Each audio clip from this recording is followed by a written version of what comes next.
I'm Tara and welcome to the Stitching Space. Today we've got a little tutorial on making these cute little patchwork backgrounds for slow stitching projects, journal covers, anything you want to create really.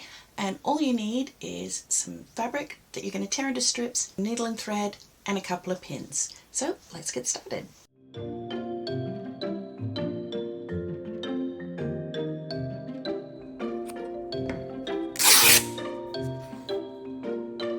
This piece earlier in the week, and it's just made up out of strips, like I showed you before, just strips. They're all, this one I had to cut because you couldn't tear this fabric, but I guess they're about 1.5 to 2 inches wide, and I just did them in a bunch of fabrics that I kind of thought go together.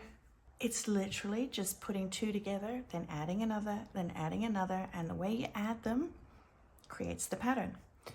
If you look up close, I'm doing a type of hem that's that's visible.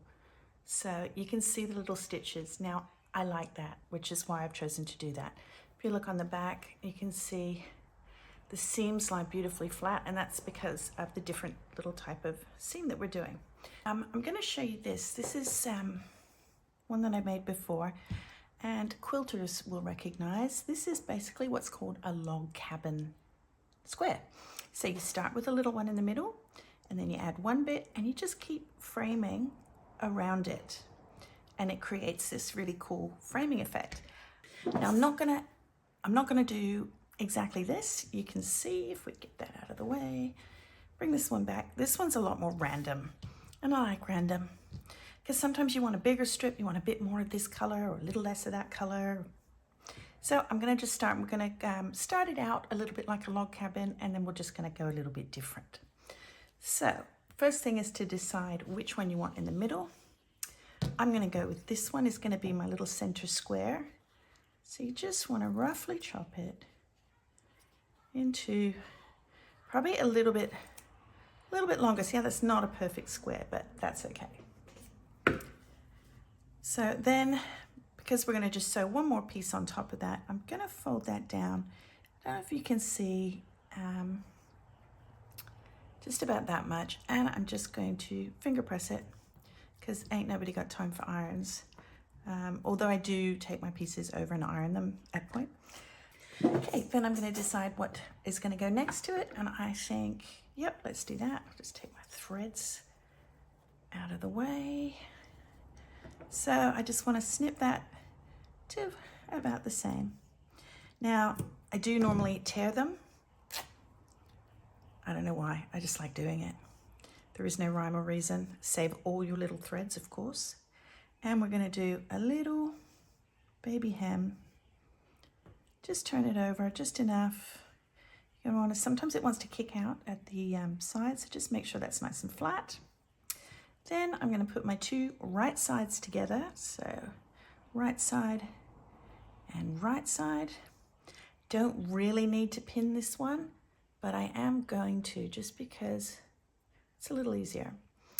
Now these pins that I use, I've talked about these before. They are really thin little pins, so they're very sharp, and they go through these really easily. And then we've got to get our needle and thread. Okay, so I've got my needle threaded. Now I am using, it's just a basic sewing needle, just a pretty skinny one, because we're going to do some really tiny little stitches here. I need basically 2 pairs of glasses to be able to thread a needle, so that's where that comes in.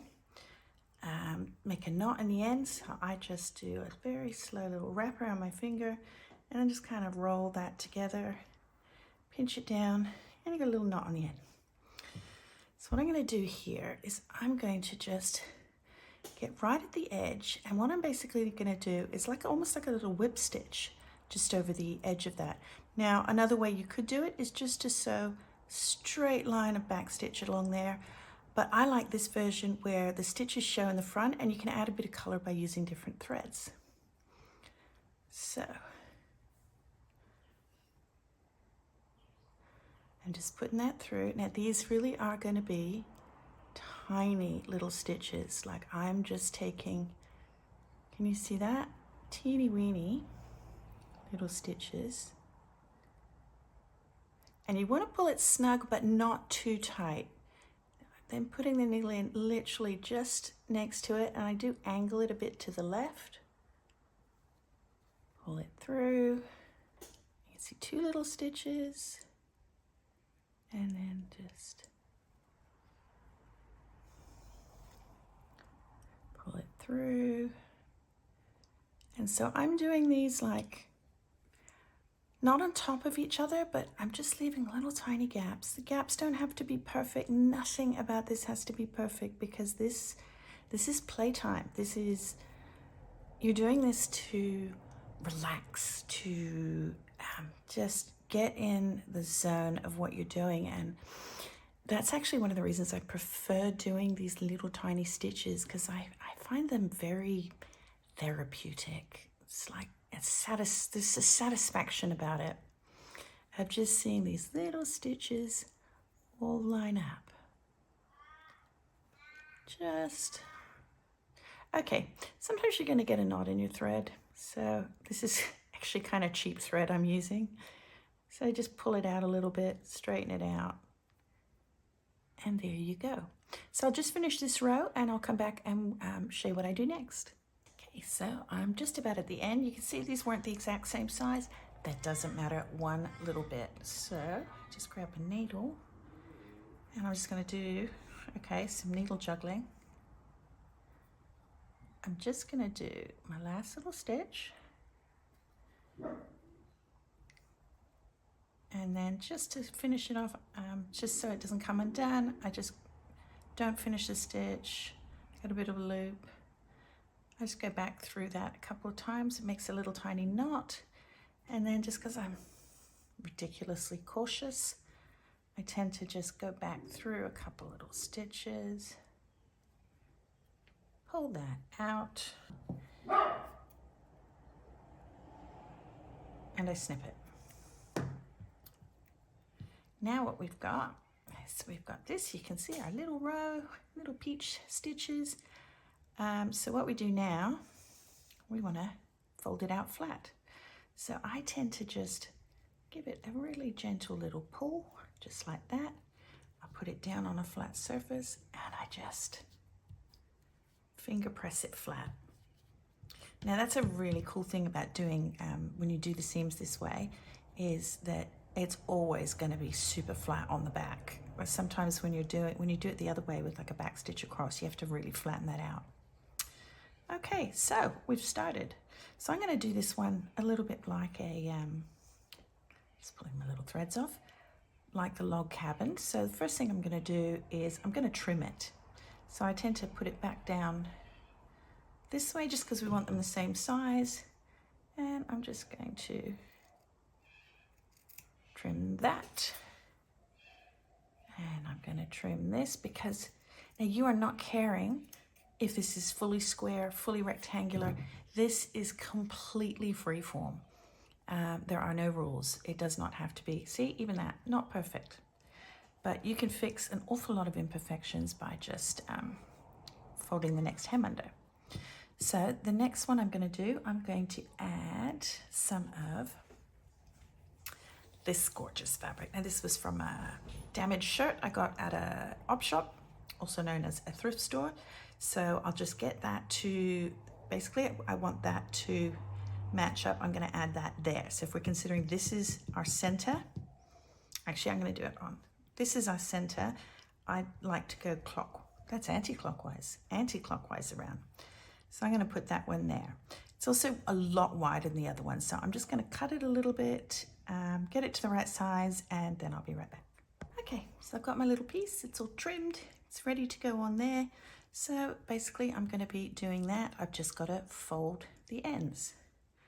So we'll start with this one. So it's going here. So I'm going to fold myself a tiny, tiny little seam allowance. Just like that.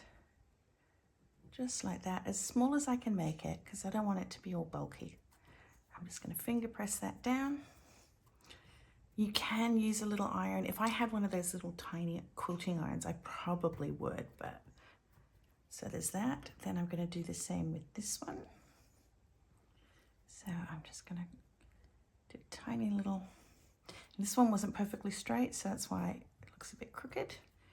I'm then going to put my right sides together. That one like that, that one like that. I'm gonna line them up. Another pin there. So there, that is, I'm just gonna get the head of that pin out the way. Got my thread not already done. So just like we did before, we're gonna start right on the edge, pull it through. I like to try and make sure the corners and edges are pretty snug. So that one I kind of go right over on the same spot, just to get a little bit of extra strength. So, and then I'm gonna go all the way along. Okay, so that is my last stitch. I'm just gonna do like I showed you before, go through my little loop a couple of times to make a little knot. Get one more. Pull that snug. Snip it. Get rid of my pins.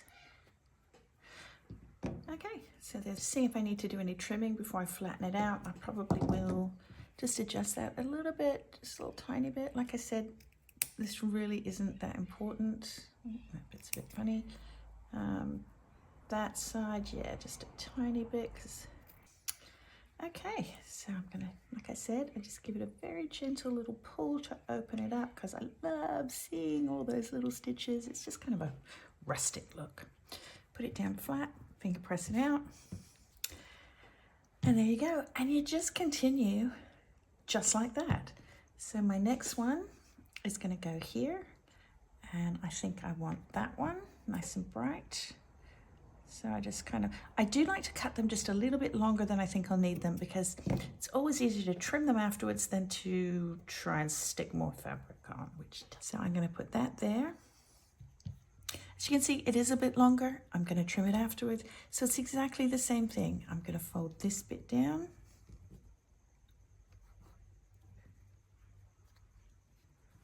And I'll fold this down. Pin those together, and sew over the top. So you get the idea. And you just build it from there. So I'm going to have that one here. The next one, I'm going to do something there. Then let's say I want to do, the next one will go from the end of that to the end of that. Next one will go from there to there. So if you see that, that's kind of like a round. Now that's assuming you don't have to just keep going around. I could go, okay, I want to do that. And then I want to do one there, and say one there. So you can build it up. I'll get this out of the way. So you can see that's what these are. So just have fun. You can make this as big or as little as you want. These are actually two separate squares that I attached together. This one here, I think I was planning on putting that, I don't remember. But something like this, again, this would make such a cute little journal cover. You could use it just in a frame. You could use this and make like a little tote bag out of it. You could, there are a million things you could do with this.